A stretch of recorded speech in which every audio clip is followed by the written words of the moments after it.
Madame la présidente, pardon. Madame la ministre, monsieur le rapporteur, j'ai entendu Madame Nyssen annoncer la création d'une mission ministérielle pour la création d'un conseil de déontologie. Je m'en réjouis, mais c'est une mission ministérielle. Moult spécialistes des médias et d'institutions appellent à légiférer audacieusement sur la création d'un conseil de presse. Nick Newman et Richard Fletcher, dans une étude publiée chez Reuters, montrent que 2 Français ou Françaises sur 3 n'ont pas confiance dans les médias d'information. Robert Arthur Pinker, sociologue britannique à la retraite et régulateur de la presse, déclare que les conseils de presse servent à protéger la liberté de la presse et à protéger le public des excès de cette liberté. Le rapport intitulé « Autorégulation de l'information, comment incarner la déontologie », remis à l'ancienne ministre Aurélie Filippetti par la magistrate Marie Sirinelli, a constaté que la majorité des acteurs concernés paraissent favorables, ou à tout le moins non opposés à la création d'une telle instance. Enfin, même l'UNESCO et le Conseil de l'Europe poussent à la création d'un tel conseil. La France insoumise appelle de ses vœux un conseil de déontologie des médias. Nous espérons que le gouvernement prendra des mesures fortes permettant la création d'un organe opérationnel. L'accès à une information sincère, indépendante et honnête est une condition sine qua non de l'exercice de la souveraineté populaire. Cette mission ministérielle doit se donner comme but de réguler démocratiquement et de façon efficace notre système médiatique. Des injonctions, puis s'il le faut, des sanctions doivent avoir un effet dissuasif et aussi interrompre la dérive, garantissant la bonne information des publics. La France a déjà tenté de réguler les médias. En 2016, la loi Bloch a prévu des comités d'éthique pour des radios et des télévisions. Ces comités ont été mis en place par chaque média au sein même du média, contrôlé par le média lui-même. On s'est donc aperçu que ce fonctionnement est absolument inopérant dans les faits. Nous l'avons constaté d'ailleurs chez France Télévisions, où un comité d'éthique relatif à l'honnêteté et à l'indépendance a été fondé suite à cette loi.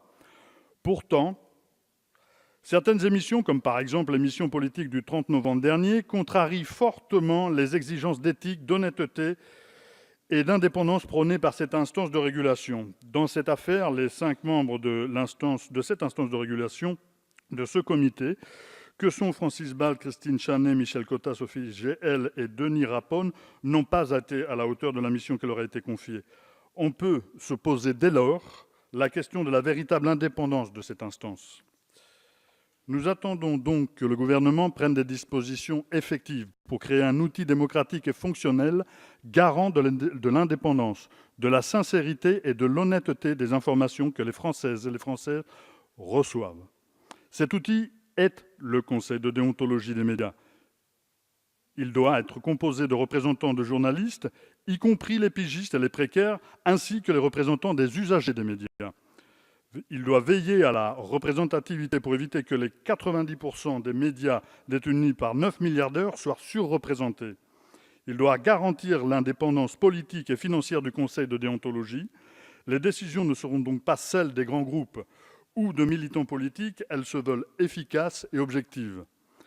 Il doit exiger que l'article 10 de la Convention européenne des droits de l'homme soit respecté. Toute personne a droit à la liberté d'expression. Ce droit comprend la liberté d'opinion et la liberté de recevoir ou de communiquer des informations ou des idées sans qu'il puisse y avoir ingérence d'autorités publiques et sans considération de frontières. Enfin, il devra s'appuyer sur les expériences des autres pays qui ont mis en place des instances comparables. Prenons l'exemple du Conseil de presse du Québec. Le contexte de création de ce conseil en 1973 fait écho à la situation que nous connaissons aujourd'hui. Forte concentration des médias, défiance vis-à-vis des médias et volonté du gouvernement de réglementer le secteur. J'ai rencontré le président du Conseil de déontologie journalistique belge, Jean-Jacques Jespers, aux amphithéâtres de la France insoumise. Il nous a démontré les vertus de cet outil démocratique dans lequel l'État ne commet pas d'ingérence, contrairement à la proposition qui nous occupe. Je précise que la Belgique est classée 9e pour la liberté de la presse par Reporters sans frontières, alors que la France n'occupe que la 39e position. Jean Jaurès préconisait des informations étendues et exactes dans le but de donner à toutes et à tous, à toutes les intelligences libres, le moyen de comprendre et de juger elles-mêmes les événements du monde.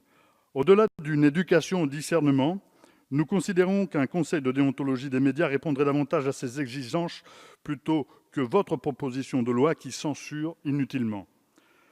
Donc, à l'aune de ce que je viens de développer et suite à l'annonce de Madame la ministre de mettre en place une telle commission pour la création d'un conseil,